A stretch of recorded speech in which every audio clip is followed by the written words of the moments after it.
Mi nombre es Marco y, hasta hace poco, creía tener una vida perfecta. A mis 33 años, me consideraba un hombre afortunado.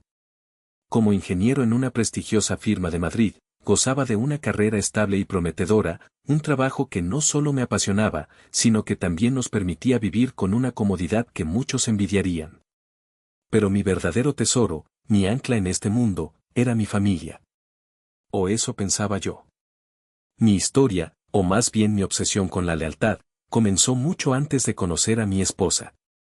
Nació en las ruinas del matrimonio de mis padres. Recuerdo fragmentos de mi infancia como si fueran escenas de una película triste y en blanco y negro. Mi padre, Javier, era un hombre bueno, trabajador, de esos que se desviven por los suyos.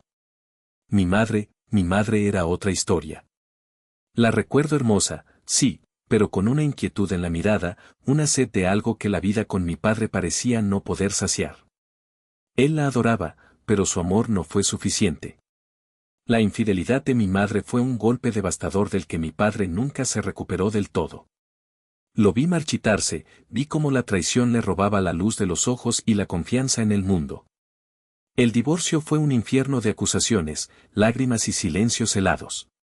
Esa experiencia me marcó a fuego, jurándome a mí mismo que jamás, bajo ninguna circunstancia, permitiría que la deslealtad envenenara mi propia vida. La fidelidad no era para mí una opción, era el pilar fundamental sobre el que se construiría todo lo demás. Y entonces llegó Sofía. La conocí en la universidad y fue como si el sol saliera por primera vez. Era inteligente, divertida, con una risa que podía iluminar la habitación más oscura. Nos enamoramos con la intensidad de la juventud y, a los 23 años, nos casamos. Para mí, ella era la encarnación de todo lo que anhelaba, una compañera, una cómplice, la mujer con la que construiría un futuro a prueba de las tormentas que habían destruido a mi familia. Durante 10 años, nuestro matrimonio fue mi refugio. Construimos un hogar en un barrio tranquilo de Madrid, un santuario lleno de risas y amor. Tuvimos 2 hijos maravillosos, Lucía, mi princesa de 8 años, con los ojos curiosos de su madre y mi terquedad, y Mateo, mi campeón de 6, un torbellino de energía que llenaba cada rincón de la casa. Miraba mi vida y sentía una gratitud profunda. Tenía el trabajo que quería, la casa de nuestros sueños y, lo más importante, una familia unida. Creía firmemente que habíamos construido una fortaleza inexpugnable. Pero las fortalezas más imponentes a veces se derrumban desde dentro, carcomidas por grietas tan finas que al principio son invisibles. Las primeras señales fueron sutiles, casi imperceptibles, como un cambio en la dirección del viento. Sofía, que siempre había sido práctica y natural, de repente comenzó a prestar una atención casi obsesiva a su apariencia. Compraba ropa nueva constantemente, pasaba horas frente al espejo y se apuntó a un gimnasio exclusivo. Al principio, lo atribuía a una simple crisis de la treintena, un deseo de sentirse bien consigo misma. Incluso la animé. «Te ves preciosa, cariño», le decía, y era verdad. Luego empezaron las ausencias. Su trabajo en una agencia de marketing siempre había sido demandante, pero de repente las reuniones hasta tarde se volvieron más frecuentes. Llegaba a casa agotada, con el olor a un perfume que no era el suyo y una excusa rápida en los labios. Se encerraba en el baño con el teléfono, y si yo entraba, lo apagaba de golpe con un gesto nervioso. Eran pequeñas cosas, detalles insignificantes que, por sí solos, no significaban nada. Pero juntos, comenzaron a tejer una red de dudas en mi mente, una inquietud fría que se instalaba en mi pecho y me recordaba, muy a mi pesar, a la mirada ausente de mi propia madre años atrás. La negación es un refugio cómodo. Durante semanas, quizás meses, me aferré a la idea de que todo estaba en mi cabeza. Me repetía que era mi propio trauma, la sombra de mis padres proyectándose sobre mi matrimonio perfecto. ¿Cómo podía dudar de Sofía? La mujer que me había dado a mis hijos, la que conocía cada uno de mis miedos y sueños. Acusarla, incluso en la intimidad de mis pensamientos, se sentía como una traición. Así que callé, observé y esperé, con la esperanza de que esas extrañas señales se desvanecieran tan misteriosamente como habían aparecido. Pero no lo hicieron. Al contrario, Las grietas se ensancharon hasta convertirse en abismos. La distancia entre nosotros ya no era solo física, era emocional. Nuestras conversaciones, antes llenas de complicidad y risas, se volvieron superficiales, un mero intercambio de información logística sobre los niños y las facturas. Cuando intentaba acercarme, iniciar una conversación más profunda sobre nosotros, ella levantaba un muro invisible. Estoy cansada, Marco, he tenido un día terrible, no empecemos con dramas, por favor. Sus palabras eran como pequeñas astillas de hielo. El teléfono móvil se convirtió en una extensión de su mano, un artefacto sagrado al que yo no tenía acceso. Cambió la contraseña, algo que nunca antes había hecho en 10 años. Lo llevaba consigo a todas partes, incluso al baño. A veces, la sorprendía sonriendo a la pantalla, con una complicidad que hacía mucho tiempo no me dedicaba a mí.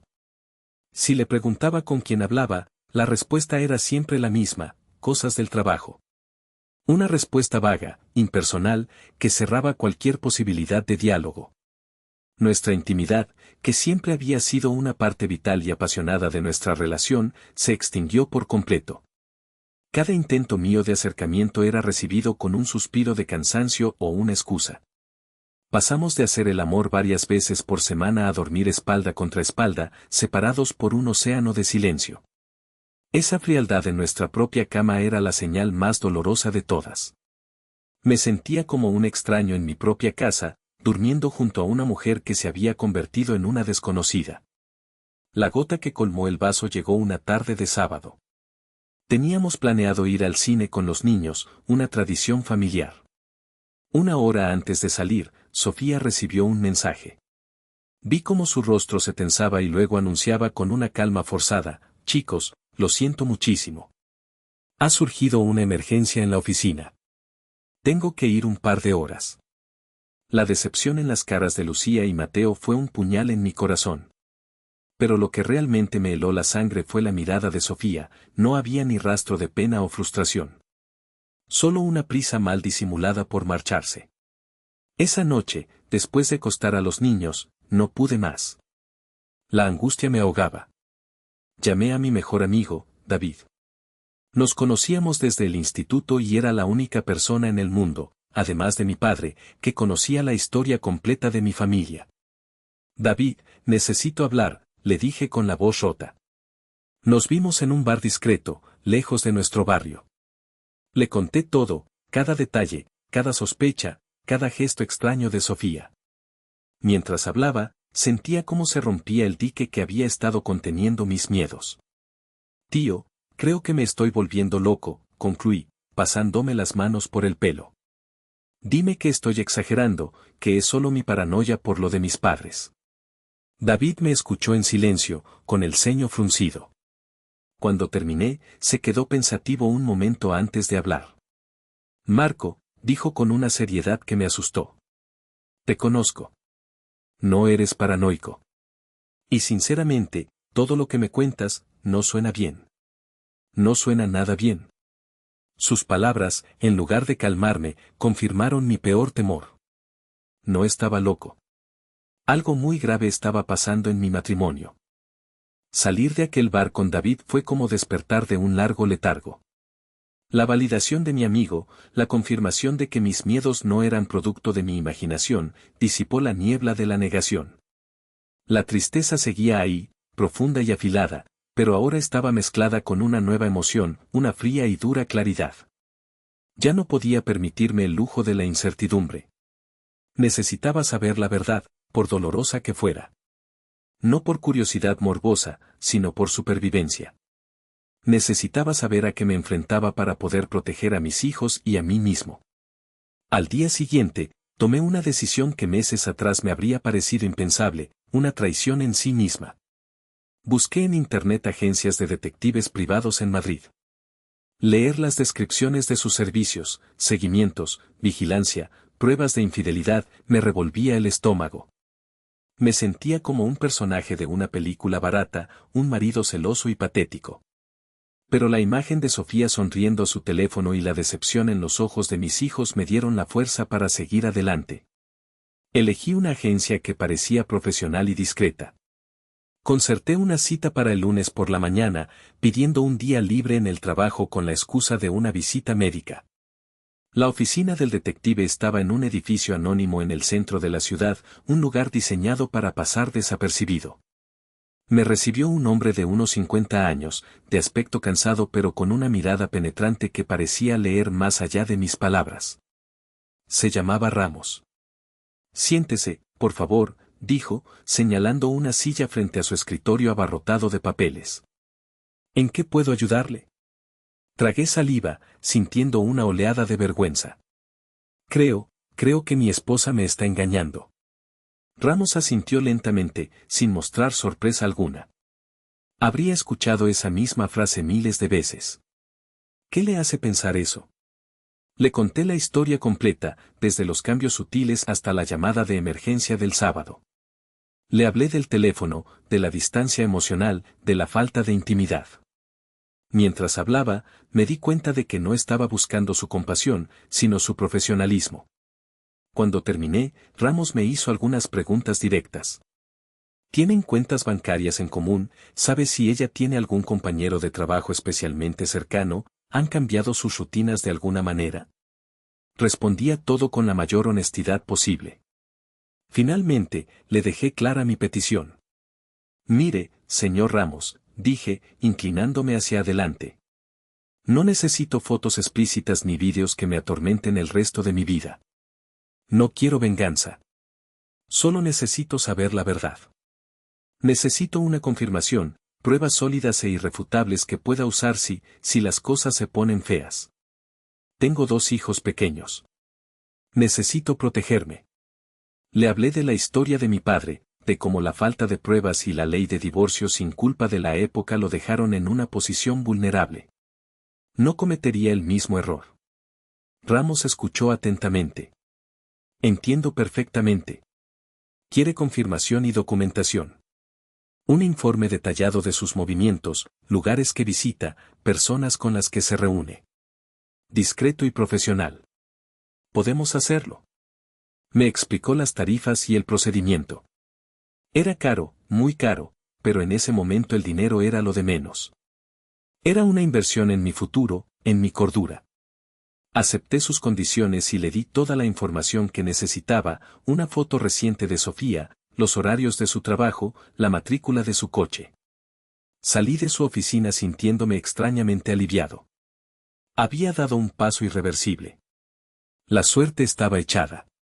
Ahora solo quedaba esperar, vivir en una especie de limbo, actuando con normalidad frente a la mujer que amaba mientras un extraño documentaba su posible traición. Cada día se convirtió en una tortura, una actuación constante. Le sonreía, le preguntaba por su día, la besaba antes de dormir, todo mientras una voz en mi cabeza gritaba, ¿es mentira? Todo esto es una gran mentira. Mientras el detective Ramos comenzaba su trabajo, una parte de mí albergaba una última y desesperada esperanza de que todo fuera un terrible malentendido. Quizás Sofía realmente estaba estresada, quizás había un proyecto secreto en el trabajo. Me aferraba a esa posibilidad como un náufrago a una tabla. Pero otra parte de mí, la parte pragmática y herida que había visto a mi padre derrumbarse, sabía que debía prepararme para lo peor. La esperanza es un lujo, pero la preparación es una necesidad. Mi mente comenzó a trabajar febrilmente, no en la confrontación, sino en la huida. La idea de una escena dramática, de gritos y acusaciones, me repugnaba. No quería ese circo para mis hijos. No quería convertirme en el marido despechado que pierde el control. Si la traición se confirmaba, mi respuesta no sería la ira, sería la aniquilación. No de ella, sino de la vida que habíamos construido juntos. Desaparecería. Mi primer movimiento fue estratégico y legal. Un fin de semana, con la excusa de llevar a los niños a ver a sus abuelos, conduje hasta la pequeña ciudad a las afueras de Madrid donde vivían mi padre, Javier, y mi maravillosa madrastra, Elena. Elena era la mujer que había sanado el corazón roto de mi padre, una presencia cálida y sensata en nuestras vidas. Después de que los niños se fueran a jugar al jardín, me senté con ellos en la sala de estar. La expresión de mi rostro debió de ser terrible, porque mi padre me sirvió un brandy sin preguntar. Marco, ¿qué pasa? Pareces un fantasma, dijo Javier, con la preocupación grabada en sus arrugas. Con la voz temblorosa, les conté mis sospechas. Vi el dolor reflejado en los ojos de mi padre, una herida antigua que se reabría. Elena me tomó la mano, su tacto era firme y reconfortante. Aún no tengo pruebas, les dije, pero mi instinto me dice que es cierto. Y si lo es, no voy a pasar por lo que tú pasaste, papá. No voy a pelear por los restos. Me iré. Pero necesito vuestra ayuda para hacerlo bien. Entonces les expliqué mi plan. La casa en la que vivíamos en Madrid, nuestro mayor activo, la habíamos comprado cuando yo era muy joven. Para conseguir la hipoteca, el banco exigió una balista con ingresos sólidos. Mi padre se ofreció sin dudarlo, y su nombre figuraba como coprestatario en la escritura y en la hipoteca. Sofía, en ese momento, tenía un trabajo precario y no figuraba como propietaria legal, aunque moralmente, por supuesto, la casa era de ambos. Papá, le dije, mirándolo directamente a los ojos. Quiero hacer una donación. Quiero transferirte mi parte de la propiedad. Legalmente, la casa pasará a ser tuya por completo. Sofía no podrá reclamar nada sobre el inmueble. Mi padre me miró, atónito. ¿Estás seguro, hijo? Es tu casa. Si ella me está traicionando, ya no es mi hogar, respondí con una frialdad que me sorprendió a mí mismo. Cuando todo esto termine, si es que termina, podrás vendérsela a ella si quieres, o venderla en el mercado y darme mi parte. Pero por ahora, necesito que la casa esté a salvo, fuera de su alcance. Será mi única arma. Mi padre, que entendía mejor que nadie las cicatrices de una batalla legal por un divorcio, aceptó sin dudar. A la semana siguiente, movimos los hilos con un notario amigo de la familia. Firmamos los papeles. El proceso fue rápido y silencioso. Sofía no tenía ni idea de que el suelo bajo sus pies había dejado de pertenecerle legalmente. Mientras tanto, en casa, la actuación continuaba. Pero ahora, mi amabilidad tenía un propósito. Comencé a organizar nuestras finanzas con una meticulosidad quirúrgica. Propuse separar algunas de nuestras cuentas para simplificar la contabilidad, un pretexto que Sofía aceptó sin prestar mucha atención, demasiado ocupada en su mundo secreto. Empecé a desviar discretamente parte de nuestros ahorros a una cuenta nueva que abrí solo a mi nombre. También comencé a preparar una bolsa de evacuación, un pequeño macuto con ropa, algo de efectivo, documentos importantes y un disco duro con copias de seguridad de todas nuestras fotos familiares. Lo escondí en el maletero de mi coche. Estaba construyendo mi arca antes del diluvio. Cada movimiento era calculado, cada acción un paso más hacia la puerta de salida. Pasaron 2 semanas.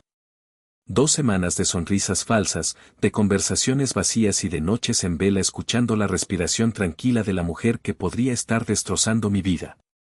Cada llamada de un número desconocido, cada vez que el nombre de Ramos aparecía en mi teléfono, mi corazón daba un vuelco.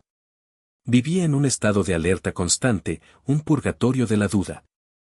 La llamada llegó un martes por la tarde. Estaba en mi oficina, tratando de concentrarme en los planos de un nuevo proyecto. Señor Marco, soy Ramos. Tengo el informe preliminar. ¿Podemos vernos? Su voz era neutra, profesional, pero yo sabía lo que significaba. No me habría llamado para decirme que mis sospechas eran infundadas. Estaré allí en 1 hora, respondí, mi propia voz sonando lejana. Conduje hasta su oficina con las manos aferradas al volante, sintiendo un nudo de hielo en el estómago. El alivio por tener una respuesta se mezclaba con un pánico atroz a lo que esa respuesta pudiera ser. Ramos me hizo pasar a su despacho y cerró la puerta. Sin preámbulos, colocó una carpeta de cartón sobre la mesa. Como solicitó, no hay fotografías comprometedoras, dijo en voz baja. Solo un registro detallado de movimientos, horarios y encuentros. Todo verificado. Dudé un instante antes de abrir la carpeta. Era como asomarse al abismo. Mis manos temblaban ligeramente. La primera página era un resumen. Y allí estaba, escrito en una prosa fría y objetiva que hacía la verdad aún más brutal. Sofía no tenía reuniones de trabajo hasta tarde. Salía de su oficina a su hora habitual. Pero en lugar de conducir hacia casa, se dirigía a hoteles discretos en las afueras de la ciudad o a un apartamento en el barrio de Salamanca. El informe detallaba fechas, horas y lugares. Y el nombre de la persona con la que se encontraba, Ricardo Vargas. Su jefe. Un hombre casado y con hijos, al que habíamos conocido en un par de cenas de empresa. Un tipo afable y carismático que me había estrechado la mano mientras, presumiblemente, se acostaba con mi esposa. Seguí pasando las páginas, sintiendo como cada palabra era un golpe. El informe documentaba almuerzos que se extendían durante horas en restaurantes íntimos, tardes enteras en apartamentos alquilados por días. Fines de semana en los que ella supuestamente tenía viajes de trabajo y que en realidad pasaba con él en casas rurales. La coartada de la emergencia de oficina de aquel sábado también estaba ahí, se había reunido con Vargas en el Hotel Palace. Cerré la carpeta lentamente. No sentí la explosión de ira que había esperado. En su lugar, me invadió una calma extraña, una sensación de vacío absoluto. Era como si mi corazón se hubiera convertido en piedra. La esperanza, la última y tonta esperanza que había albergado, se había extinguido para siempre. Ya no había dudas, ni paranoias, ni malentendidos. Solo la cruda y fea verdad. «¿Está bien, señor Marco?», preguntó Ramos, observándome con cautela. Levanté la vista. «Sí», dije, y me sorprendió la firmeza de mi voz. «Estoy perfectamente. Este informe es exactamente lo que necesitaba. Gracias por su trabajo». Pagué el resto de sus honorarios y salí de la oficina. Caminé por las calles de Madrid sin rumbo fijo, con la carpeta bajo el brazo. El mundo a mi alrededor seguía su curso, la gente reía, las parejas paseaban de la mano, los coches tocaban el claxon. Pero para mí, todo se había detenido. El hombre que había entrado en esa oficina una hora antes ya no existía. Acababa de morir. Y en su lugar, había nacido alguien nuevo. Alguien que ya no sentía amor, ni pena, ni rabia. Solo una determinación gélida. El plan de escape ya no era una contingencia. Era una certeza. El diluvio había llegado, y mi arca estaba lista. Con la verdad en mis manos, los siguientes días fueron los más difíciles de mi vida. La actuación tuvo que volverse impecable. Cada noche, me acostaba junto a Sofía, sintiendo el calor de su cuerpo, y tenía que reprimir las ganas de gritar. Cada vez que me sonreía o me daba un beso de buenos días, una parte de mí se rompía un poco más. ¿Cómo podía ser tan buena actriz? ¿Cómo podía mirarme a los ojos y mentir con tanta naturalidad? La amaba, o al menos amaba el recuerdo de la mujer que creía que era, y ese amor residual hacía que la traición fuera aún más insoportable. Esperé al viernes. Quería que fuera un día laborable normal, para que ella no sospechara nada. Quería que la caída fuera desde lo más alto de su arrogancia, desde la cima de su engaño. El plan estaba trazado hasta el último detalle en mi mente. Solo necesitaba que ella diera el último paso, que me diera la excusa perfecta. El viernes por la tarde, llegué a casa a mi hora habitual. Los niños estaban en la sala de estar, viendo dibujos animados. La casa olía a normalidad, a hogar. Pero yo sabía que era una elaborada puesta en escena a punto de derrumbarse. Sofía no estaba en la sala. La escuché en nuestra habitación, tarareando. Dejé mi maletín en la entrada y me dirigí al dormitorio. La puerta estaba entreabierta. Me asomé y la vi. Estaba de espaldas a mí, frente al espejo de cuerpo entero. Llevaba un vestido negro, corto y ceñido, un vestido que yo no le había visto nunca. Se estaba maquillando con esmero, perfilando sus ojos, aplicando un labial de un rojo intenso. Se había peinado y llevaba puestos unos tacones altos que alargaban sus piernas. Se veía espectacular. Y en ese instante, supe que no se estaba arreglando para mí. Me quedé allí, en silencio, observándola. Ella estaba tan absorta en su reflejo que no notó mi presencia. Se giró, admirando el efecto del vestido, y una pequeña sonrisa de satisfacción se dibujó en sus labios. Esa sonrisa me atravesó como un cuchillo. Era la sonrisa de una mujer que se prepara para un amante. Finalmente, se dio cuenta de que yo estaba en la puerta. Dio un pequeño respingo de sorpresa. Marco. Cariño, no te he oído llegar, dijo, con una naturalidad ensayada. Acabo de llegar, respondí, mi voz era un témpano de hielo. Me apoyé en el marco de la puerta, cruzando los brazos. No me moví. Solo la miré. Estás, muy guapa, continué, arrastrando las palabras. ¿A dónde vas? Vi un destello de pánico en sus ojos, pero lo controló rápidamente.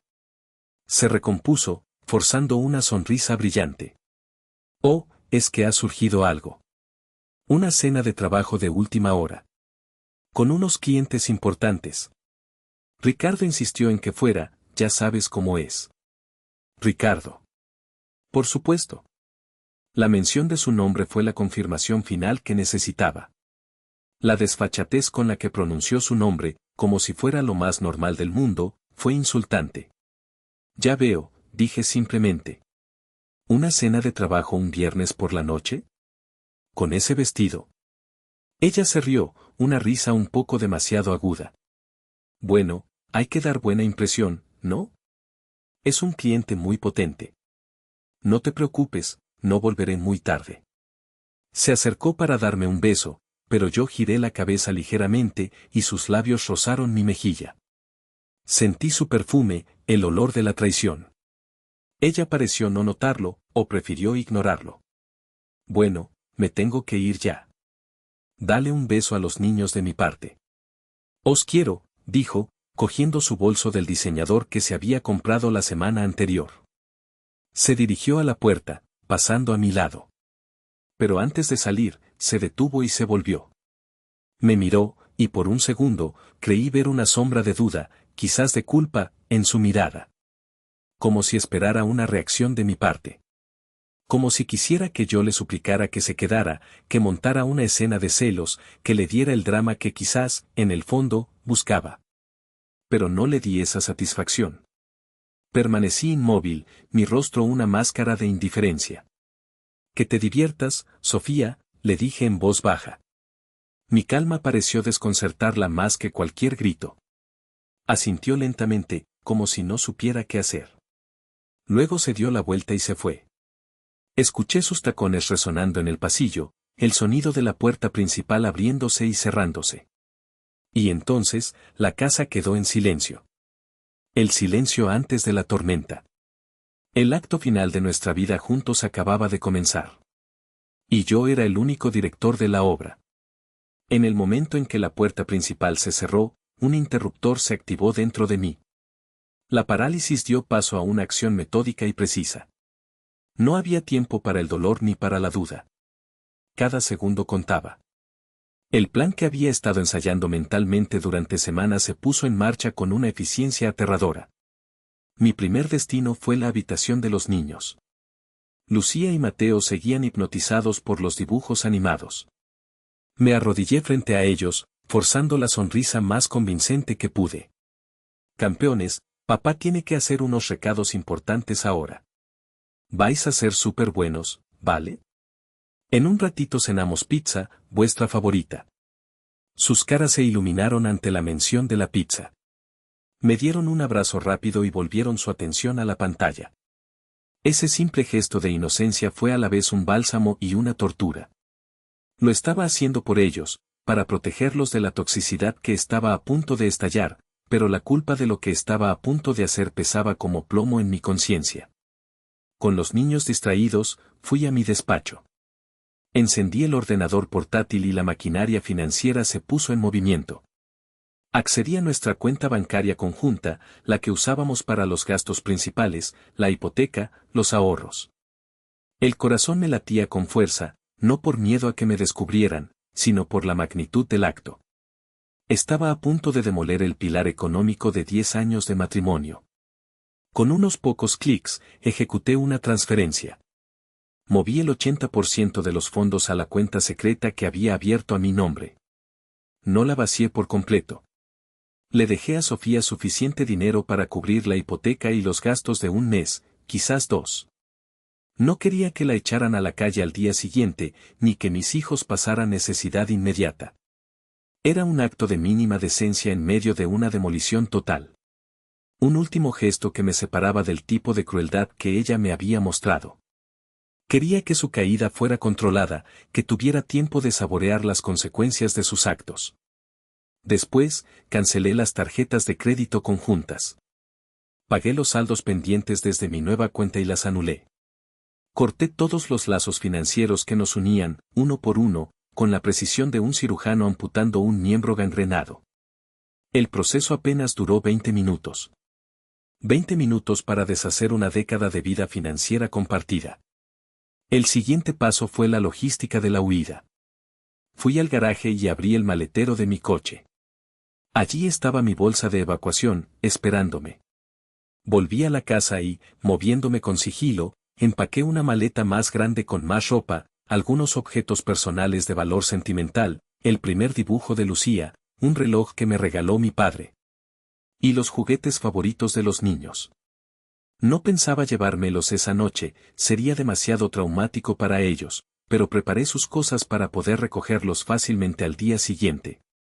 Por último, el golpe de gracia. Sobre la mesa de centro del salón, donde ella seguramente dejaría su bolso al volver, preparé la escena. Primero, coloqué una copia del informe del detective Ramos, abierta por la página del resumen. Junto a él, una copia de la nueva escritura de la casa, donde el nombre de mi padre figuraba como único propietario. Y en el centro de todo, como el punto final de una frase macabra, deslicé mi anillo de bodas de mi dedo y lo dejé sobre los papeles. El oro brillaba bajo la luz de la lámpara, un símbolo hueco de promesas rotas. Finalmente, escribí una nota. Fue corta, fría y directa. Sofía. Cuando leas esto, ya me habré ido. Creo que los documentos sobre la mesa explican el porqué. No intentes contactarme. Hablaré con los niños y me encargaré de ellos. Tu abogado pronto recibirá noticias del mío. Marco. No había reproches, ni insultos, ni dolor. Solo la frialdad de un final de negocios. La dejé junto al anillo. Di un último vistazo al salón, a la casa que había sido mi hogar, ahora convertida en la escena de un crimen emocional. Tantos recuerdos, tantas risas, ahora manchados para siempre. Cogí mi maleta, respiré hondo y salí por la puerta trasera, cerrándola suavemente detrás de mí. No miré atrás. Una vez en el coche, aparcado a un par de calles de distancia, el torbellino de adrenalina comenzó a ceder, dando paso a una extraña sensación de calma. Había cruzado el Rubicón. Ya no había vuelta atrás. Pero antes de poner rumbo a mi nueva vida, tenía que hacer las llamadas más importantes y dolorosas. La primera fue a mi padre. Marqué su número con los dedos todavía temblorosos. ¿Hijo? ¿Qué tal todo?, respondió Javier con su habitual tono cálido. Papá, soy yo, dije, y mi voz sonó más firme de lo que esperaba. Ya está. Ha ocurrido. Hubo un silencio al otro lado de la línea. Pude imaginar a mi padre asimilando el peso de mis palabras. ¿Estás bien?, preguntó finalmente, su voz teñida de preocupación. Lo estaré, afirmé. El plan está en marcha. Sofía ha salido, supongo que con él. Le he dejado las pruebas y el anillo. He transferido el dinero. Me voy ahora mismo. ¿A dónde irás, Marco? ¿Necesitas venir aquí? No, papá. No puedo. Ella me buscaría aquí primero. Me voy a Valencia. La empresa tiene una vacante allí que llevo tiempo considerando. Es la excusa perfecta. Me darán el traslado sin problemas. Valencia, repitió mi padre, como si midiera la distancia en su mente. Es lejos. Necesito que sea lejos. Necesito un nuevo comienzo. Papá, en los próximos días, Sofía probablemente os llame, desesperada. Por favor, no le digáis dónde estoy. Nadie puede saberlo. Por supuesto, hijo. Tienes mi palabra. Elena y yo te cubriremos. Pero, ¿y los niños? Esa era la pregunta que más temía. Mañana por la mañana, Antes de que ella se despierte, volveré a por ellos. Los llevaré a un lugar seguro por unos días, quizás a vuestra casa, si no os importa. Luego iniciaré los trámites legales. Pero no podía llevármelos esta noche. Sería demasiado para ellos. Las puertas de esta casa siempre están abiertas para tus hijos, Marco. Y para ti. Conduce con cuidado, por favor. Y mantente en contacto. Lo haré. Gracias, papá. Por todo. Colgué, sintiendo una mezcla de gratitud y una profunda tristeza. Había arrastrado a mi padre de vuelta a un drama que él ya había sufrido. La siguiente llamada era la que me rompía el alma.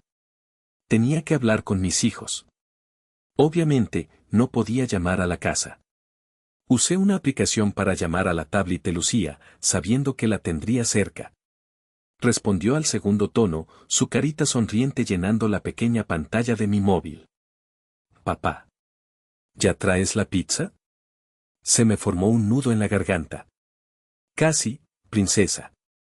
Escucha, papá tiene que hacer un viaje de trabajo muy importante. Un poco más largo de lo normal. Vi cómo su sonrisa se desvanecía. ¿Más largo? ¿Cómo cuando fuiste a Barcelona? Un poquito más, cariño. Pero te llamaré todos los días, ¿vale? Por aquí, por la tablet. Y podremos vernos la cara siempre. Y a Mateo también. ¿Pero por qué te vas ahora? Mamá también ha salido. Lo sé, mi amor. Es por el trabajo. A veces los mayores tenemos que hacer cosas que no nos gustan. Pero quiero que sepas que te quiero más que a nada en el universo. A ti y a tu hermano. Sois mis tesoros, ¿entendido? Lucía sintió, sus grandes ojos comenzaban a brillar por las lágrimas contenidas. Entendido, papá. Ahora pásame a Mateo, anda. Hablé con mi hijo, le repetí la misma historia, le prometí regalos y llamadas diarias. Colgué antes de que mis propias lágrimas me traicionaran. Sentado en la oscuridad de mi coche, me permití llorar por primera vez. Lloré por la inocencia que estaba a punto de robarles, por la familia rota que les estaba legando. Era un mal necesario, me repetía, pero el sabor en la boca era el de la ceniza. Limpié mis lágrimas, arranqué el motor y me incorporé a la autopista. Madrid se encogía en el espejo retrovisor, sus luces parpadeando como estrellas distantes. Me dirigía hacia un futuro incierto, solo, con el corazón hecho pedazos, pero con la extraña convicción de que, por primera vez en mucho tiempo, estaba tomando el control de mi propio destino. Conducir por la autopista A3 en la oscuridad de la noche fue una experiencia casi surrealista. Las luces de Madrid se desvanecieron por completo, reemplazadas por la monótona sucesión de farolas anaranjadas y la negrura del campo castellano. Dentro del coche, el único sonido era el zumbido del motor y el eco de las conversaciones que acababa de tener. La imagen de los rostros confusos de mis hijos se repetía en mi mente, un dolor sordo y constante. No me dirigí directamente a Valencia. Eso sería demasiado predecible. Mi plan inmediato era desaparecer, borrar mi rastro durante unas horas cruciales. A unos 100 kilómetros de Madrid, tomé un desvío hacia un pequeño pueblo del que apenas recordaba el nombre. Encontré un modesto hostal de carretera, de esos con un letrero de neón parpadeante y pocas preguntas. Pagué en efectivo por una habitación y aparqué el coche en la parte trasera, fuera de la vista de la carretera principal. La habitación era impersonal y olía a tabaco rancio, pero para mí era un santuario. Por primera vez en meses, estaba solo con mis pensamientos, sin tener que fingir. Me senté en el borde de la cama y un torrente de emociones contenidas me arrolló. La ira hacia Sofía, la pena por mis hijos, el miedo al futuro. Pero sobre todo, sentía una profunda, abrumadora sensación de fracaso. Había dedicado mi vida adulta a construir un baluarte contra el tipo exacto de dolor que ahora me consumía. Y había fallado. Mi fortaleza se había derrumbado. Saqué el teléfono y abrí la galería de fotos. Cientos de imágenes pasaron ante mis ojos, nuestra boda, el nacimiento de Lucía, los primeros pasos de Mateo, vacaciones en la playa, navidades en familia. Cada foto era un testimonio de una felicidad que ahora parecía una farsa. ¿En cuál de esas sonrisas había comenzado a mentir Sofía? ¿Cuántos de esos momentos perfectos estaban ya manchados por su secreto? Con un gesto brusco, apagué el teléfono. Torturarme con el pasado no me llevaría a ninguna parte. Esa noche apenas dormí. Di vueltas en la cama, mi mente era un hervidero de planes y contingencias. A las 5 de la mañana, cuando el cielo apenas comenzaba a clarear, ya estaba de nuevo en el coche. Mi siguiente destino era el más arriesgado, tenía que volver a Madrid. Conduje con el corazón en un puño, eligiendo rutas secundarias para evitar el tráfico principal. Aparqué a varias calles de mi, ahora, antigua casa. Me acerqué a pie, con el sigilo de un ladrón. La calle estaba silenciosa. El coche de Sofía estaba aparcado fuera. Probablemente había vuelto tarde y ni siquiera se había dado cuenta de que el mío no estaba. Usando mi llave, entré por la puerta trasera que daba al jardín. El silencio dentro de la casa era tenso, cargado de electricidad. Fui directamente a las habitaciones de los niños. Dormían profundamente, ajenos al cataclismo que se había desatado.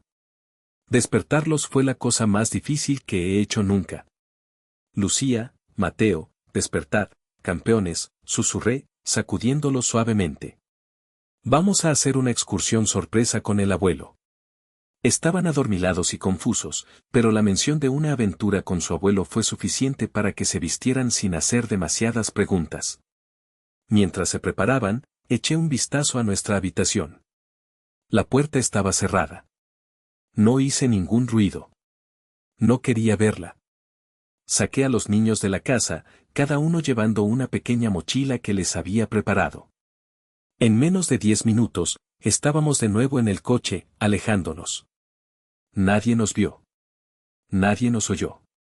Mientras conducía hacia la casa de mis padres, miré a mis hijos por el espejo retrovisor. Sus caritas somnolientas reflejaban una confianza ciega en mí. Y yo les estaba arrancando de su hogar, de su madre, de su vida. Es por vuestro bien, me repetí como un mantra, aunque sonara a la excusa más pobre del mundo. Dejé a los niños con mis padres, que los recibieron con los brazos abiertos y promesas de chocolate caliente y juegos. Les di un abrazo que duró una eternidad. Cuidad de ellos, por favor, supliqué a mi padre. Como si fueran nuestros, hijo. Ahora vete. Pon distancia. Empieza de nuevo, me instó él. Y eso hice. Volví a la carretera, esta vez con el sol saliendo en el horizonte, pintando el cielo de tonos rosados y naranjas. El coche apuntaba definitivamente hacia el este, hacia Valencia, hacia lo desconocido. La desaparición era completa. Marco, el marido y padre de familia de Madrid, había dejado de existir. El viaje a Valencia fue una transición. Con cada kilómetro que dejaba atrás, sentía que me despojaba de una capa de mi vida anterior. El paisaje árido de la meseta dio paso a los campos de naranjos y al brillo del Mediterráneo en la distancia. Era una promesa de algo diferente, un lienzo en blanco. Llegué a Valencia a mediodía, una ciudad vibrante y luminosa que contrastaba brutalmente con la oscuridad de mi estado de ánimo. Mi primer contacto con la realidad fue una llamada a mi jefe en Madrid. Le expliqué la situación de una manera editada y profesional, problemas personales graves que requerían un cambio de aires inmediato. Mencioné la vacante de gerente regional en Valencia. Mi historial en la empresa era impecable, y para mi alivio, no pusieron objeciones. Al contrario, me ofrecieron todo su apoyo. En 24 horas, mi traslado era oficial. El primer pilar de mi nueva vida estaba colocado. Reservé una habitación en un apartahotel funcional en el centro de la ciudad. Era un espacio impersonal, con muebles genéricos y una pequeña cocina, pero era mío. Era mi refugio. Las primeras semanas fueron un borrón de actividad frenética y una soledad abrumadora. Durante el día, me sumergía en el trabajo. Conocer a mi nuevo equipo, visitar las obras, entender el mercado local. El trabajo se convirtió en mi droga, una forma de mantener mi mente ocupada, de no pensar, de no sentir. Mis nuevos compañeros eran amables y profesionales. Veían a un gerente competente y dedicado de Madrid, nadie sospechaba que ese hombre estaba huyendo de los escombros de su propia vida. Pero las noches eran brutales. Cuando cerraba la puerta de mi apartamento, el silencio era ensordecedor. La ausencia de las risas de mis hijos, de la simple presencia de otra persona, era una herida física. Las primeras noches apenas comía. Me sentaba en el sofá, mirando la televisión sin verla, con el teléfono en la mano, esperando. Y las llamadas llegaban. Hablaba con mis hijos todos los días por videollamada. Ver sus caritas en la pantalla era a la vez mi mayor alegría y mi mayor tortura. Les contaba historias sobre Valencia, sobre la playa, les prometía que pronto vendrían a visitarme. Lucía, más intuitiva, a veces preguntaba, «Papá, ¿cuándo vuelves a casa?». Y yo tenía que tragarme las lágrimas y responder con una evasiva, «Pronto, mi amor. Papá está arreglando unas cosas importantes». Mateo era más simple, «¿Has visto tiburones en la playa, papá?». Intentaba mantener un tono alegre y normal para ellos, pero cada llamada me dejaba emocionalmente exhausto. Mi padre también me mantenía al tanto de la situación en Madrid, en dosis pequeñas y controladas. Sofía, como era de esperar, había entrado en pánico. Al volver de su cena de trabajo y encontrar la escena que le había dejado, se había vuelto loca. Me había llamado docenas de veces, había dejado mensajes de voz que iban desde la histeria y las súplicas hasta la ira y las amenazas. Cuando se dio cuenta de que no podía contactarme, llamó a mis padres, a David, a todos nuestros amigos en común. Pero todos mantuvieron el pacto de silencio. El verdadero golpe para ella llegó una semana después, cuando mi padre, acompañado de su abogado, se presentó en la casa. Le entregó la notificación legal que le informaba del cambio de propiedad y le daba un plazo de 3 meses para desalojar el inmueble. Según mi padre, la arrogancia de Sofía se desmoronó. Se dio cuenta de la magnitud de su error, de que no solo había perdido a su marido, sino que estaba a punto de perder su casa y su estabilidad económica. La mujer que se creía tan lista, que pensaba que podía tenerlo todo, se encontró de repente sin nada. No sentí satisfacción. Solo un vacío helado. Su destrucción no me devolvía lo que había perdido. Mientras tanto, en Valencia, yo comenzaba a construir una rutina. Encontré un apartamento de alquiler en el barrio de Ruzafa, un lugar con carácter y vida. Lo amueblé de forma sencilla, pero me aseguré de que tuviera 2 habitaciones, una para mí y otra para mis hijos. Empecé a explorar la ciudad los fines de semana, a correr por el antiguo cauce del río Turia, a sentarme en una terraza frente al mar, simplemente observando a la gente, tratando de encontrar mi lugar en este nuevo mundo. Era un proceso lento, doloroso, pero era un proceso. Estaba sobreviviendo. Estaba, pieza por pieza, comenzando a reconstruir. Mientras yo intentaba poner los cimientos de mi nueva existencia en Valencia, el terremoto de mis acciones seguía provocando réplicas en Madrid. Mi padre se convirtió en mi cronista, un corresponsal de guerra informándome desde la zona cero de mi vida anterior. Sus llamadas eran una mezcla de informes prácticos y apoyo emocional. Sofía está desesperada, Marco, me dijo una noche, con voz grave. Ha intentado de todo. Contrató a un abogado, por supuesto. Intentó impugnar la donación de la casa. Mi corazón dio un vuelco. ¿Y puede hacerlo? No, respondió mi padre con firmeza. Nuestro abogado es bueno. La transacción fue legal y notariada. Ella no tenía participación legal en la propiedad. Su abogado se lo ha dejado claro. Está atrapada. Tiene que irse. La noticia me trajo un alivio amargo. La casa, el símbolo de todo lo que habíamos construido, estaba a salvo. Pero la batalla de Sofía no había hecho más que empezar. Se vio obligada a enfrentarse a la realidad de sus acciones, no solo en el ámbito legal, sino también en el social. La historia se está extendiendo, hijo, continuó mi padre. Al principio, ella intentó jugar el papel de víctima. Le dijo a todo el mundo que te habías vuelto loco, que la habías abandonado a ella y a los niños sin motivo. Algunos, al principio, la creyeron.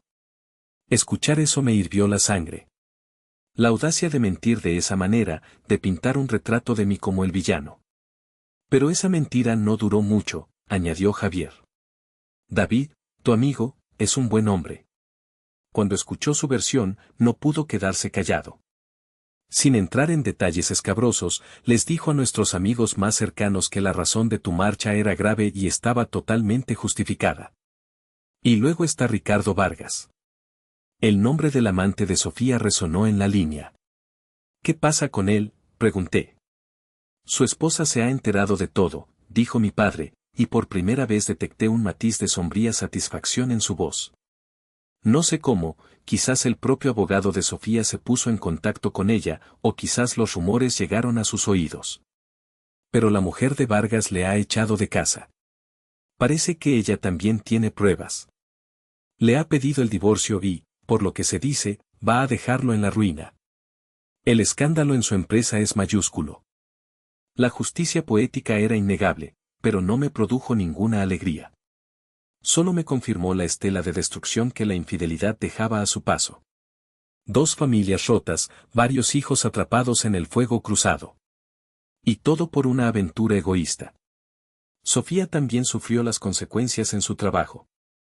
Aunque no la despidieron, probablemente para evitar más escándalos, su posición quedó comprometida. La degradaron, le quitaron responsabilidades y el ambiente en su oficina se volvió insostenible. El círculo de amigos que compartíamos también se fracturó. Las parejas con las que salíamos, la gente que había estado en nuestra boda, comenzaron a tomar partido. La mayoría, al conocer la verdad, le dieron la espalda. Las invitaciones a cena cesaron, las llamadas se volvieron esporádicas. Se encontró socialmente aislada, una paria en el mundo que ella misma había ayudado a construir. Yo, mientras tanto, era un fantasma. Un nombre susurrado en conversaciones, una ausencia notable. Mi decisión de desaparecer por completo, de cortar toda comunicación, fue la mejor estrategia que podría haber adoptado. Al no estar allí para defenderme o para contraatacar, la versión de Sofía se desmoronaba por sí sola. Mi silencio era más elocuente que cualquier acusación. La llamada más dura de mi padre fue para informarme de que Sofía había cumplido el plazo y había desalojado la casa. Se ha ido a vivir con sus padres temporalmente, me dijo. La casa está vacía, Marco. La he puesto en alquiler. El dinero que genere es tuyo. Para ti y los niños. Colgué el teléfono esa noche y me serví un whisky. Miré por la ventana de mi apartamento en Valencia, las luces de la ciudad extendiéndose ante mí. La casa de Madrid, mi antiguo hogar, estaba vacía. Sofía estaba rota. Su amante, repudiado. Era el final de un capítulo. Un final feo, desordenado y doloroso. Pero un final, al fin y al cabo. Y por primera vez, sentí que la posibilidad de un nuevo comienzo no era solo una idea, sino una realidad tangible. Con el drama principal en Madrid aplacándose, mi vida en Valencia entró en una nueva fase. La adrenalina de la huida y la tensión de las primeras semanas dieron paso a una rutina estable, pero también a una profunda introspección. Ahora que ya no tenía que luchar por mi supervivencia inmediata, el dolor de la pérdida afloró con toda su crudeza. La soledad era mi compañera más constante. Aunque el trabajo me mantenía ocupado durante el día, las tardes y los fines de semana se extendían ante mí como un desierto. Estaba en una ciudad nueva, sin amigos, sin familia cerca.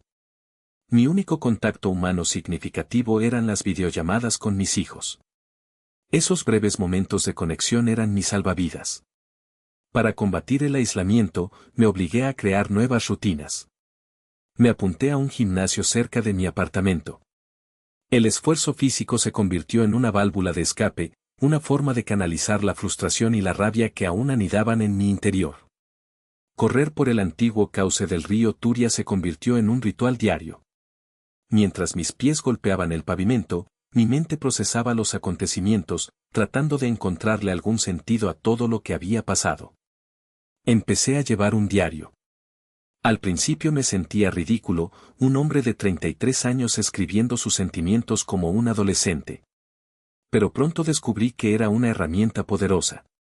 Plasmar mis pensamientos en papel me ayudaba a ordenarlos, a darles forma. Escribía sobre mi rabia hacia Sofía, sobre la traición, pero también sobre los buenos momentos, sobre el amor que una vez sentí por ella. Reconocer que ese amor fue real, aunque terminara de forma tan desastrosa, era parte del proceso de sanación. Los fines de semana, en lugar de quedarme encerrado en mi apartamento, me obligaba a salir y explorar. Recorría el centro histórico de Valencia, me perdía por las callejuelas del barrio del Carmen, pasaba horas en el mercado central, simplemente observando el bullicio de la vida. Me sentaba en terrazas a tomar un café, con un libro como única compañía. Poco a poco, empecé a sentirme cómodo en mi propia soledad, a disfrutar de mi propia compañía. Un mes después de mi llegada, organicé la primera visita de mis hijos. Fue un fin de semana agridulce. La alegría de abrazarlos de nuevo, de tenerlos conmigo, fue inmensa. Les enseñé mi nuevo apartamento, que para ellos era una emocionante casa de vacaciones. Fuimos a la ciudad de las artes y las ciencias, al Oceanographic, a la playa. Ver sus caras de asombro y felicidad era el mejor bálsamo para mi alma herida. Pero también fue increíblemente duro. Tuvieron pesadillas por la noche. Lucía me preguntó directamente, papá, mamá y tú ya no os queréis. Tuve que sentarme con ella y explicarle, en un lenguaje que pudiera entender, que a veces los adultos dejan de ser felices juntos, pero que eso no significaba que dejáramos de quererlos a ellos. Fue una de las conversaciones más difíciles de mi vida. Cuando los llevé de vuelta a Madrid el domingo por la tarde y los entregué a mi padre, la despedida fue desgarradora. Volver a mi apartamento vacío esa noche fue como si me arrancaran una parte de mí. La casa olía a ellos, sus juguetes estaban en el suelo de su habitación. La soledad se sintió más profunda que nunca. Esa noche comprendí que la sanación no es un proceso lineal. Hay días buenos y días malos. Días en los que me sentía fuerte y optimista, y días en los que la pena y la nostalgia me aplastaban. Pero también me di cuenta de que estaba resistiendo. Estaba construyendo una vida para mí, por mí mismo. Una vida diferente, más tranquila, quizás más solitaria, pero auténtica. Estaba aprendiendo a ser Marco de nuevo, no el marido de Sofía ni el padre de Lucía y Mateo, sino simplemente Marco. Y aunque el camino por delante era largo, por primera vez sentí que tenía la fuerza para recorrerlo. Pasaron 6 meses. 6 meses de una rutina disciplinada, trabajo, gimnasio, llamadas a mis hijos, y los fines de semana, exploración solitaria o visitas de los niños. La herida en mi corazón había empezado a cicatrizar, aunque la marca seguía siendo profunda y sensible al tacto. Me había acostumbrado a mi nueva vida, a mi propia compañía.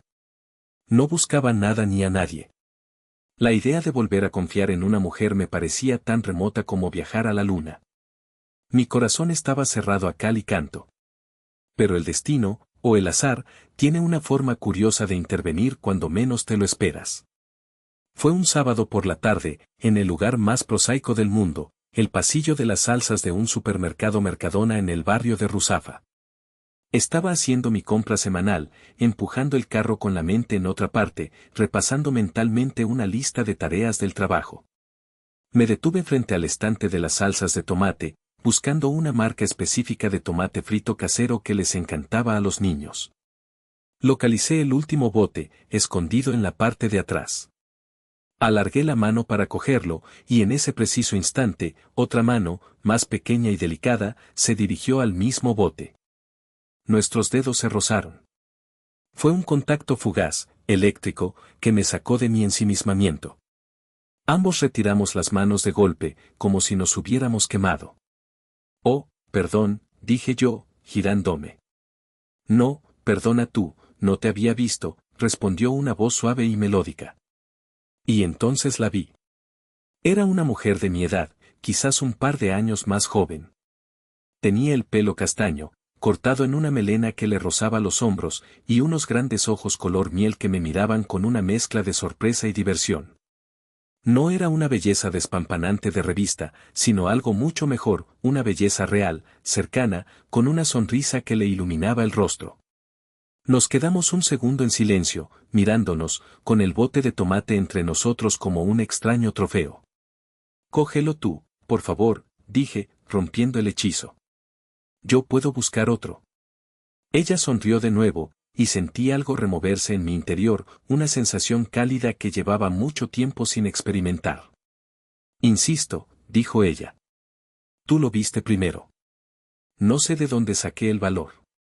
Quizás fue la monotonía de mi vida, quizás fue la simple calidez de su sonrisa.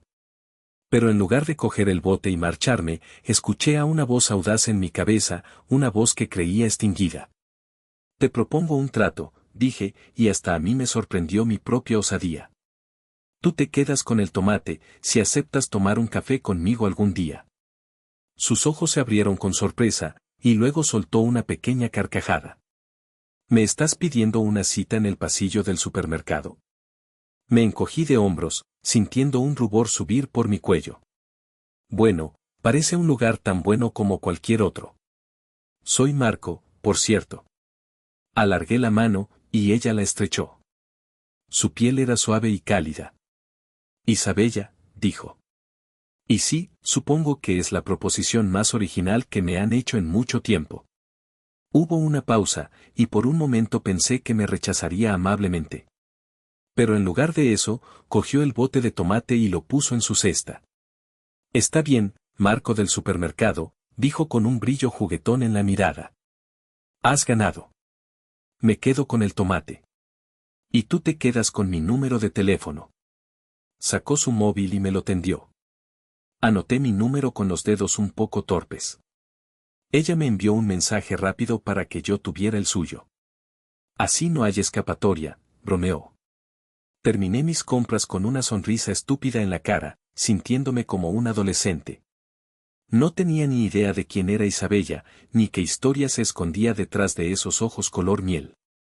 Pero ese breve encuentro, ese roce de manos en un pasillo de supermercado, había abierto una pequeña grieta en el muro que había construido alrededor de mi corazón. Por primera vez en 6 meses, sentí una chispa de curiosidad, una pizca de esperanza. Quizás, solo quizás, mi vida no estaba destinada a ser un eterno invierno. Le envié un mensaje a Isabella esa misma tarde, después de guardar la compra y darme una ducha para aclarar mis ideas. Fui directo, temiendo que si esperaba demasiado, el impulso se desvanecería. Hola, Isabella. Soy Marco, el del incidente del tomate. Sigo pensando que fui muy valiente. ¿Te apetece ese café mañana? La respuesta llegó casi al instante, haciendo que mi corazón diera un pequeño salto. Hola, Marco. La valentía merece su recompensa. Mañana me viene perfecto. ¿Conoces el Café de las Horas, cerca de la Plaza de la Virgen? Conocía el lugar. Un café con una decoración barroca y un ambiente bohemio, un sitio encantador al que nunca me había atrevido a entrar solo. Era el lugar perfecto. Llegué 15 minutos antes, un hábito de mi vida de ingeniero que no podía evitar. Me senté en una mesa en un rincón, desde donde podía ver la puerta. Estaba nervioso, mucho más de lo que esperaba. Hacía más de una década que no tenía una primera cita. ¿De qué hablaríamos? ¿Sería tan incómodo como temía? Me sentía torpe y fuera de lugar. Entonces, ella entró. Llevaba unos vaqueros sencillos, un jersey de punto color crema y el pelo suelto. Sin apenas maquillaje, su belleza natural era aún más evidente que en el supermercado. Me buscó con la mirada, y cuando nuestros ojos se encontraron, me dedicó la misma sonrisa cálida que me había desarmado el día anterior. De repente, los nervios se disiparon un poco.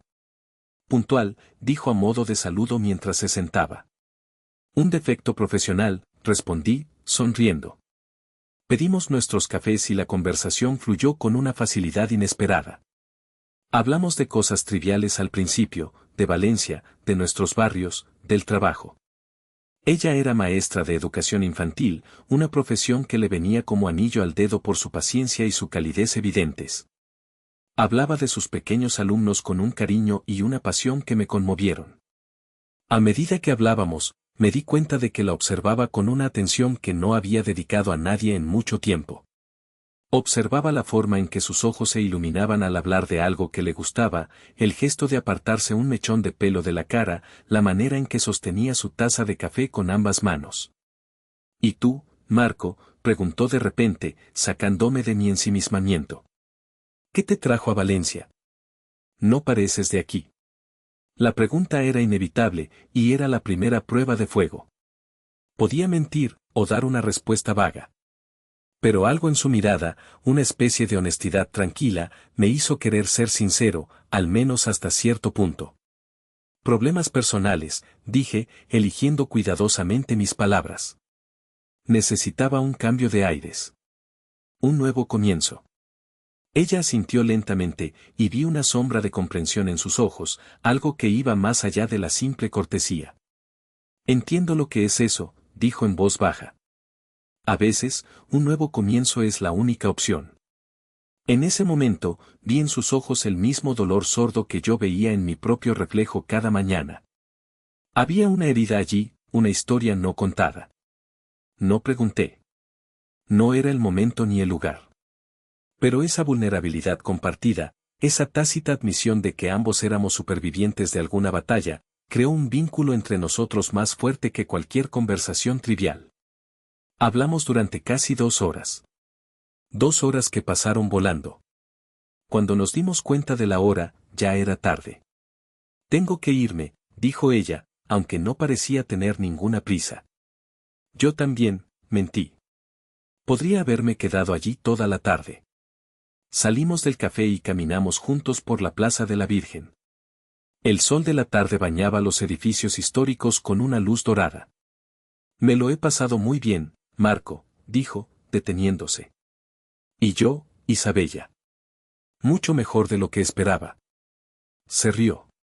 ¿Qué esperabas? ¿Un interrogatorio sobre mis preferencias en salsas?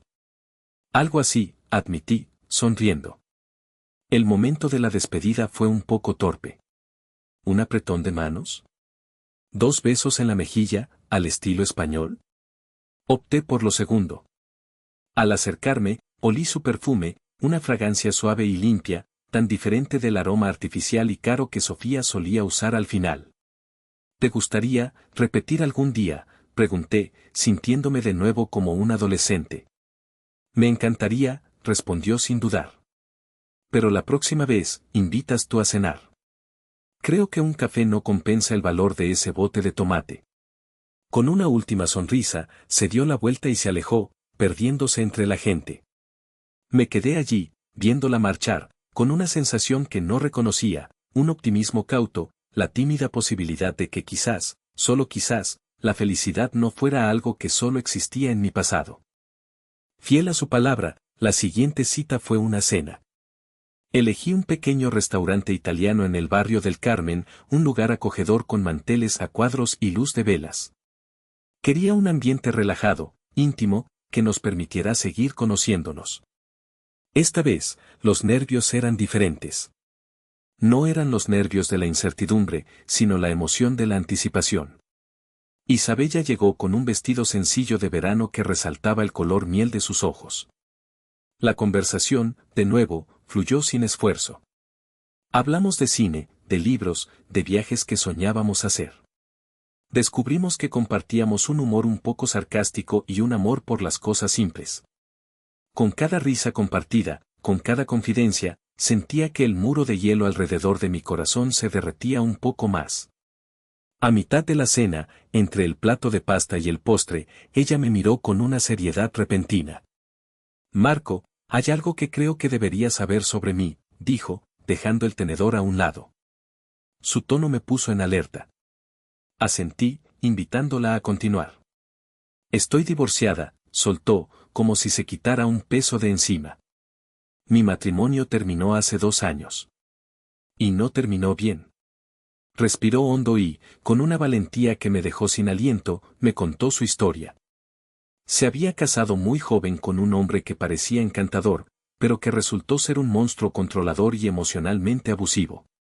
La aisló de sus amigos, de su familia. Criticaba todo lo que hacía, minando su autoestima día a día. Nunca le puso la mano encima, pero la violencia psicológica era constante. Viví con miedo durante años, confesó, con la voz un poco temblorosa. Miedo a decir algo incorrecto, a hacer algo que lo enfadara. Me convertí en una sombra de mí misma.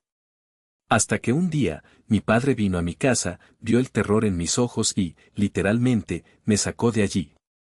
Me salvó la vida. El proceso de divorcio fue una pesadilla, pero con el apoyo de su familia, logró liberarse. Por eso me mudé a Valencia, concluyó. Para empezar de cero, donde él no pudiera encontrarme. Para volver a ser yo. Escuché su historia con el corazón encogido. La fuerza que demostraba al hablar de algo tan doloroso era increíble. Y su honestidad me desarmó. Sentí que le debía la misma sinceridad. Era mi turno de saltar al vacío. Gracias por contarme eso, Isabella, dije en voz baja. Significa mucho para mí. Hice una pausa, reuniendo el valor. Yo también tengo una historia. Y es complicada. Y entonces, las palabras empezaron a brotar. Le conté todo. Los 10 años de matrimonio con Sofía, la vida que creía perfecta. Los primeros indicios, la negación, la dolorosa confirmación de la infidelidad. Le conté mi plan, la huida de Madrid, la forma en que había desaparecido de la noche a la mañana. Y finalmente, la parte más difícil. La verdad, Isabella, es que técnicamente, todavía estoy casado, admití, y las palabras habían a veneno en mi boca. He estado separado de ella durante más de 6 meses, y el proceso de divorcio está en marcha, pero el papeleo aún no está finalizado. Vivo aquí para asegurarme de que el divorcio se lleve a cabo sin problemas. Entenderé perfectamente si esto es demasiado para ti. Si quieres salir corriendo de este restaurante ahora mismo, no te culparé. Bajé la mirada, incapaz de sostener la suya, esperando el rechazo, el juicio. Esperaba que se levantara y se fuera. ¿Quién en su sano juicio querría empezar algo con un hombre que arrastraba semejante equipaje? Hubo un largo silencio.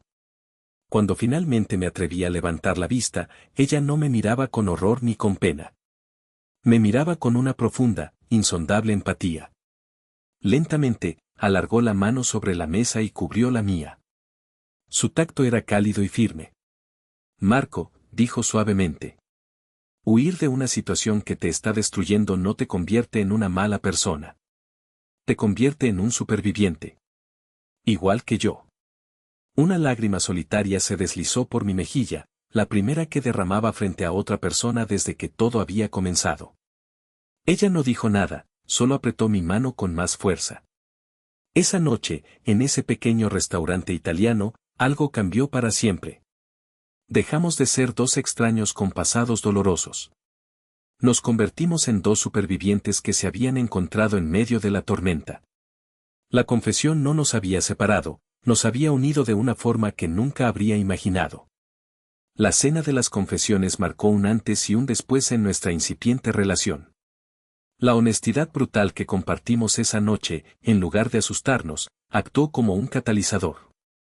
Rompió las barreras de la formalidad y nos permitió vernos el uno al otro sin máscaras, con nuestras cicatrices y nuestras grietas expuestas. Descubrimos que nuestras heridas, aunque causadas por circunstancias diferentes, la traición para mí, el abuso para ella, hablaban un lenguaje similar, el del dolor, la pérdida de la confianza y la lucha por reconstruirse. Nuestras citas se volvieron más frecuentes y más íntimas, no en un sentido físico, sino emocional. Dábamos largos paseos por la playa del Saler, hablando durante horas. Le conté más detalles sobre mis hijos, le enseñé fotos y vídeos. Ella escuchaba con una ternura que me conmovía, haciendo preguntas inteligentes y mostrando un interés genuino. Nunca sentí que me juzgara por la forma drástica en que había manejado mi separación. Al contrario, a menudo decía, hiciste lo que tenías que hacer para protegerte y proteger a tus hijos. Eso es de ser valiente. Ella, a su vez, se abrió más sobre su propio proceso de sanación.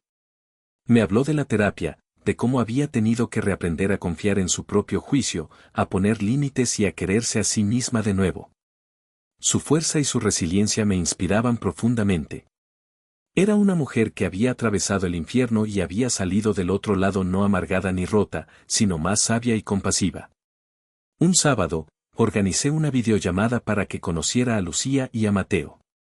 Estaba nervioso, pero quería que empezaran a ponerle cara a la amiga de papá de la que tanto les hablaba. La llamada fue un éxito. Isabella, con su experiencia como maestra, supo conectar con ellos de inmediato. Les preguntó por el colegio, por sus amigos, se rió de sus chistes y les escuchó contar sus pequeñas aventuras con una atención total. Tu amiga es muy simpática, papá, me dijo Lucía después de colgar. Y es muy guapa. El corazón se me llenó de calor. La aprobación de mis hijos, aunque fuera a través de una pantalla, significaba el mundo para mí. Nuestra conexión crecía día a día. Había una comodidad entre nosotros, un entendimiento que no necesitaba palabras. Podíamos estar en silencio, leyendo cada uno un libro en el mismo sofá y sentirnos completamente a gusto. Sin embargo, ambos éramos cautelosos. El fantasma de nuestros pasados nos hacía movernos con lentitud en el terreno físico. Había un deseo innegable entre nosotros, una tensión eléctrica que crecía cada vez que estábamos cerca. Pero ninguno de los dos quería precipitarse. La primera vez que la besé fue después de nuestra cuarta o quinta cita. La había acompañado a la puerta de su apartamento. La luna llena iluminaba la calle tranquila.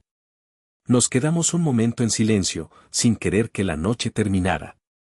Gracias por otra noche increíble, Marco, dijo en un susurro. Gracias a ti, respondí. Y entonces, sin pensarlo más, me incliné y la besé. Fue un beso suave, tierno, lleno de todas las palabras que no nos habíamos atrevido a decir. No fue un beso de pasión arrebatada, sino de reconocimiento, de encontrar un refugio en el otro. Cuando nos separamos, apoyé mi frente en la suya. Tenía muchas ganas de hacer eso, confesé. Y yo de que lo hicieras, respondió ella, con una sonrisa en la oscuridad. Ese beso lo cambió todo de nuevo. Abrió la puerta a una nueva dimensión de nuestra relación. Aún así, decidimos ir despacio. La primera vez que me quedé a dormir en su casa, fue en el sofá. Ella insistió, y yo lo entendí. Quiero estar segura, Marco, me dijo. Quiero que esto sea real, no solo una reacción a nuestra soledad. Respeté su necesidad de tiempo y espacio, porque era la misma que la mía. Y esa paciencia, esa construcción lenta y deliberada de la confianza, hizo que cuando finalmente hicimos el amor por primera vez, semanas después, fuera algo increíblemente poderoso y significativo. No fue solo sexo. Fue la unión de dos almas que habían decidido dejar de ser supervivientes para empezar a vivir de nuevo. Juntos. Los meses que siguieron fueron, sin exagerar, los más felices de mi vida adulta. La relación con Isabella se consolidó, convirtiéndose en el ancla firme y segura que tanto había anhelado.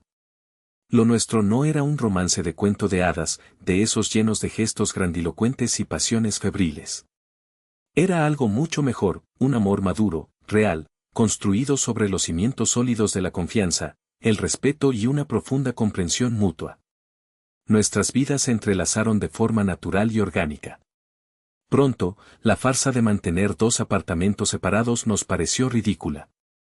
Pasábamos casi todas las noches juntos, a veces en su casa, a veces en la mía.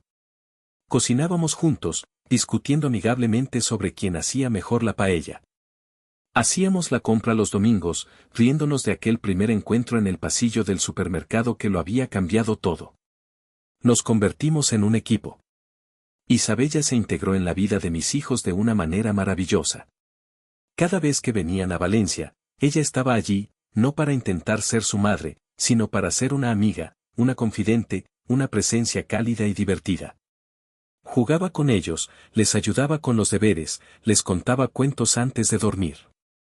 Lucía la adoraba y a menudo le contaba secretos que ni a mí me decía. Mateo la seguía a todas partes como un perrito faldero. Verlos a los tres juntos, riendo en el salón, sanaba partes de mi corazón que ni siquiera sabía que seguían rotas. También conocí a su familia. Sus padres, que vivían en un pueblo cercano, me acogieron con una calidez que me abrumó. Al principio estaban recelosos, protectores con su hija después de todo lo que había sufrido. Pero cuando vieron cómo Isabella sonreía a mi lado, cómo había recuperado la luz en su mirada, sus barreras se derrumbaron. Su padre, un hombre de campo de manos fuertes y pocas palabras, me dio un abrazo un día y me dijo al oído, gracias por hacer feliz a mi niña. Casi me hizo llorar. Yo, a mi vez, le presenté formalmente a mi padre y a Elena a través de varias videollamadas largas. Se cayeron bien al instante. Mi padre, con su radar para la gente buena, vio en Isabella la misma bondad y fuerza que había visto en Elena años atrás. Esa mujer es un tesoro, Marco, me dijo después de la primera llamada. No la dejes escapar. Nuestro amor florecía en la normalidad del día a día. En la forma en que ella me dejaba una taza de café hecha por la mañana antes de irse a trabajar. En cómo yo le masajeaba los pies después de un largo día en el colegio. En las conversaciones profundas que teníamos en la cama antes de dormir y en los silencios cómodos que compartíamos. Con ella, aprendí que el amor verdadero no está en los fuegos artificiales, sino en la calma que sientes cuando estás con la persona adecuada. Por supuesto, no todo era perfecto. Ambos seguíamos lidiando con nuestras propias inseguridades. A veces, si yo llegaba tarde del trabajo, veía una sombra de duda en sus ojos, un eco de su pasado. Y si ella se quedaba callada y pensativa, una parte de mí sentía un pinchazo de miedo, el fantasma de Sofía. Pero habíamos hecho un pacto, hablaríamos de todo. Cuando sentíamos miedo, lo poníamos sobre la mesa. ¿Estás bien? Te noto distante, nos preguntábamos. Y esa comunicación abierta y honesta era el antídoto contra los venenos del pasado. A medida que se acercaba el plazo de los 12 meses de separación, el tema del divorcio se hizo más presente. Era la última sombra que se cernía sobre nuestra felicidad. La formalización del final de mi vida anterior era el paso necesario para poder empezar a construir, de verdad, nuestro futuro. Isabella fue mi mayor apoyo. Estamos juntos en esto, Marco, me decía, tomándome la mano. Cuando estés listo para volver a Madrid y cerrar ese capítulo, yo estaré a tu lado. Y saber eso me daba toda la fuerza que necesitaba. Cuando se cumplieron los 12 meses de separación exigidos por la ley, supe que era el momento de volver a Madrid y cortar el último hilo que me ataba a mi pasado. La idea de volver a la ciudad que había abandonado, de enfrentarme a los fantasmas que había dejado atrás, me producía una profunda ansiedad. Pero mirar a Isabella, ver la promesa de nuestro futuro en sus ojos, me dio la determinación necesaria. Hablé con mi abogado en Madrid, quien ya había preparado toda la documentación. El proceso debería ser sencillo. Al haber transcurrido el tiempo legal de separación, el divorcio era prácticamente un trámite administrativo. Presentaríamos la demanda de mutuo acuerdo, si Sofía cooperaba, o de forma contenciosa si no lo hacía. ¿Quieres que vaya contigo?, me preguntó Isabella una noche, mientras yo revisaba los correos del abogado. No tienes que hacerlo, es mi batalla, respondí. Ya no es solo tuya, Marco, dijo ella con firmeza. Es nuestra. No voy a dejar que pases por esto solo. Su lealtad inquebrantable fue un bálsamo. Decidimos que viajaríamos juntos. Nos alojaríamos en casa de mi padre, convirtiendo su hogar en nuestro cuartel general y refugio. El viaje en tren de Valencia a Madrid fue tenso. A cada kilómetro que nos acercábamos, sentía como el nudo en mi estómago se apretaba. Volver era como entrar en una máquina del tiempo. Los nombres de las estaciones, los paisajes familiares, todo me recordaba a la vida que había demolido. Isabella debió de notar mi tensión, porque tomó mi mano y no la soltó en todo el trayecto. Mi padre, Elena y mis hijos nos recibieron en la estación de Atocha. El reencuentro con Lucía y Mateo fue pura alegría. Se colgaron de mi cuello, gritando «papá», y luego corrieron a abrazar a Isabella. Verlos juntos, tan naturales y felices, me recordó por qué estaba haciendo todo esto. La primera sorpresa desagradable llegó al día siguiente, en forma de llamada de mi abogado. Marco, tengo noticias, dijo con un tono que no presagiaba nada bueno. El abogado de Sofía se ha puesto en contacto. Ella se niega a firmar el divorcio de mutuo acuerdo. Quiere impugnarlo. Me quedé helado. ¿Impugnarlo? ¿Con qué motivo? Llevamos un año separados, viviendo en ciudades distintas. Es absurdo.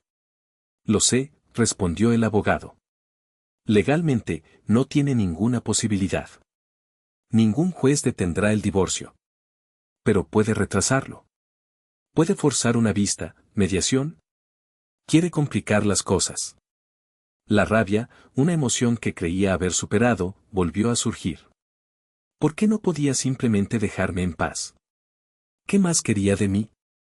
¿Qué es lo que busca realmente?, pregunté, intentando controlar mi frustración. Hubo una pausa. Según su abogado, ella está dispuesta a firmar y agilizar todo, si tú accedes a tener una última reunión con ella. Cara a cara. Quiere hablar contigo. La petición me pareció un chantaje emocional. La última cosa que quería en el mundo era volver a ver a Sofía. Quería cerrar el capítulo, no releer sus páginas más dolorosas. Esa noche, se lo conté todo a Isabella y a mi padre mientras cenábamos. No tienes por qué hacerlo, Marco, dijo Isabella inmediatamente. Es un chantaje. Podemos luchar en los tribunales. Pero mi padre, siempre pragmático, tenía otra opinión. Piénsalo, hijo, dijo con calma. Luchar en los tribunales significa más tiempo, más dinero y más estrés. Ella sabe que no puede ganar, solo quiere molestarte. ¿Qué es una hora de tu vida comparada con meses de litigio? Ve, escúchala, no cedas en nada, y cierra esto de una vez por todas. Estás con Isabella ahora. Eres más fuerte. Ya no puede hacerte daño. Sus palabras resonaron en mí. Tenía razón. Ya no era el mismo hombre que había huido de Madrid un año atrás. Mi vida ya no giraba en torno a ella. Tenía a Isabella, tenía un futuro. Ver a Sofía ya no era una amenaza, era simplemente un trámite desagradable. Tomé una decisión. Está bien, le dije a mi abogado al día siguiente. Acepto la reunión. Pero con una condición, Isabella vendrá conmigo. Quería que Sofía viera, de primera mano, que mi vida había continuado. Que viera que su poder sobre mí se había desvanecido para siempre. La reunión se fijó para 2 días después en una sala neutral de un despacho de abogados en el centro de Madrid. El ambiente era tan estéril y frío como mis sentimientos hacia la mujer que estaba a punto de ver. Isabella me apretó la mano con fuerza mientras caminábamos por el pasillo. Llevaba un vestido elegante pero discreto, su presencia a mi lado era una declaración silenciosa de apoyo y fortaleza. El abogado de Sofía nos recibió en la puerta. Ella ya está dentro, nos informó. Ha venido sola. Entramos en la sala. Y allí estaba ella. Sentada en el otro extremo de una larga mesa de caoba, junto a su abogado. Hacía un año que no la veía. El tiempo y el estrés habían dejado su marca. Parecía más delgada, con ojeras que el maquillaje no lograba ocultar del todo. La arrogancia que recordaba de la última noche había sido reemplazada por una expresión de cansancio y amargura. Cuando levantó la vista y me vio entrar de la mano de Isabella, su rostro se contrajo en una mueca de incredulidad y dolor. Era evidente que no esperaba que trajera a nadie, y mucho menos a otra mujer. Ignoré su reacción. Con la caballerosidad que Isabella merecía, le aparté una silla y esperé a que se sentara antes de ocupar mi propio asiento, directamente frente a Sofía. Coloqué nuestras manos entrelazadas sobre la mesa, a la vista de todos. El silencio en la sala era denso, pesado. Finalmente, rompí el hielo. Estamos aquí, Sofía, dije, mi voz sonando calmada y firme. Tienes tu reunión. Habla. Di lo que tengas que decir para que podamos firmar estos papeles y seguir con nuestras vidas. Sus ojos iban de mi rostro al de Isabella, y luego a nuestras manos unidas. ¿Quién es ella?, susurró, su voz apenas audible. Antes de que yo pudiera responder, Isabella habló, su tono era suave pero inquebrantable. Soy Isabella. Soy la pareja de Marco. Y voy a ser su futura esposa. Sofía pareció recibir un golpe físico. Se echó hacia atrás en su silla. Te has recuperado muy rápido, Marco, dijo con sarcasmo, intentando recuperar el control. Yo no fui quien rompió nuestro matrimonio, Sofía, repliqué fríamente. Tú tomaste esa decisión. Yo simplemente decidí no vivir entre los escombros. Te dejé las pruebas esa noche. No creo que necesites más explicaciones. No me diste la oportunidad de explicarme, exclamó, su voz subiendo de tono. Simplemente desapareciste. No luchaste por mí. Una risa seca y sin alegría escapó de mis labios. ¿Luchar por ti? ¿Luchar contra quién, Sofía? ¿Contra tu amante? ¿Contra tus mentiras? Mi deber era ser tu marido, no tu guardián. Cuando decidiste acostarte con otro hombre, renunciaste a cualquier derecho a que yo luchara por ti. No valías la pena. Cada palabra era como una bofetada. Ella se encogió. Fue un error, balbuceó. No, la interrumpí. Un error es tomar la salida equivocada en la autopista. Acostarte repetidamente con tu jefe es una serie de decisiones conscientes. Una traición. Y no intentes usar la excusa de que solo fue sexo, porque es el mayor insulto de todos. Le recordé las conversaciones que habíamos tenido antes de casarnos, mi miedo a la infidelidad, mi promesa de que nunca lo perdonaría. Te lo advertí, Sofía. Te advertí que si resultaba ser como mi madre, me iría. ¿Y lo olvidaste? ¿O simplemente no te importó? Tú me abandonaste, intentó de nuevo. Yo me salvé, la corregí. Me salvé a mí mismo y a mis hijos de un hogar construido sobre mentiras. Vendiste nuestra casa. No, la corté de nuevo. Yo no vendí nada. La casa legalmente nunca fue tuya, y se la cedí a mi padre. Él es quien la alquila ahora. Cada uno de sus intentos de victimizarse era demolido con la fría lógica de los hechos. Se quedó sin argumentos, sin defensas. Solo quedaba la cruda verdad de su traición. Finalmente, bajó la mirada, derrotada. Las lágrimas comenzaron a rodar por sus mejillas. Todavía te quiero, Marco, susurró. Sentí una punzada de algo parecido a la lástima, pero se desvaneció rápidamente. Eso es estupendo para ti, dije, mi voz desprovista de toda emoción. Pero a mí ya no me importa. Dejaste de importarme en el momento en que dejaste que otro hombre entrara en nuestro matrimonio.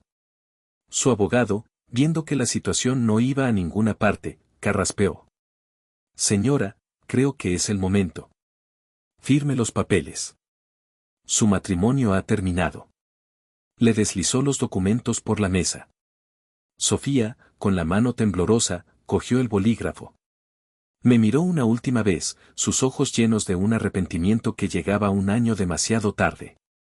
Y luego, firmó. Me levanté, tomé la mano de Isabella y nos dirigimos a la puerta. Lo siento, la oí decir a mi espalda. No respondí. No me giré. Salimos de esa sala y cerramos la puerta, dejando atrás a mi pasado para siempre. Salir de aquella sala de abogados fue como emerger a la superficie después de haber estado buceando en aguas profundas y turbias. El aire de Madrid me pareció más limpio, más ligero. Isabella me apretó la mano, y su sonrisa era todo el futuro que necesitaba. Mi pasado acababa de ser firmado, sellado y archivado.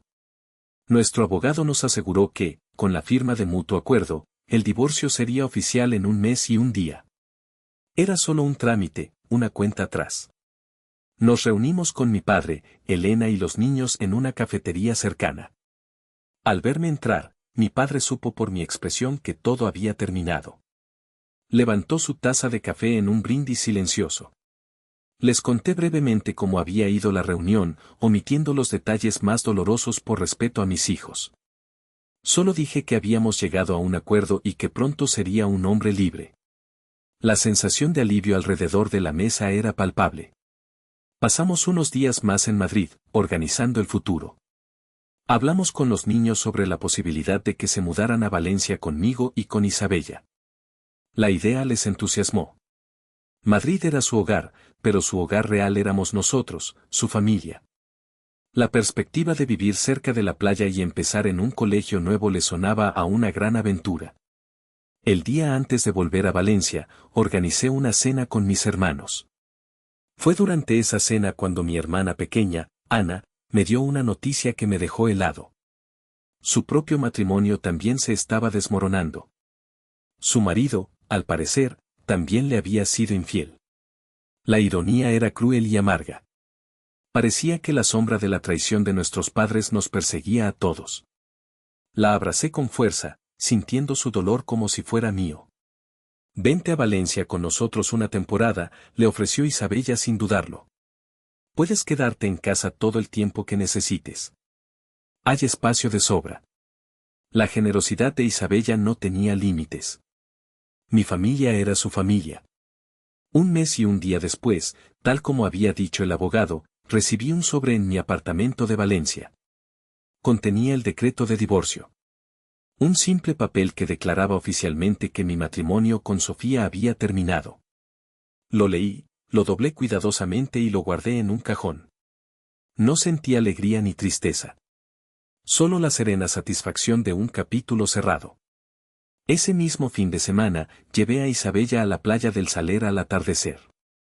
El cielo estaba teñido de colores anaranjados y púrpuras, y el mar susurraba en la orilla.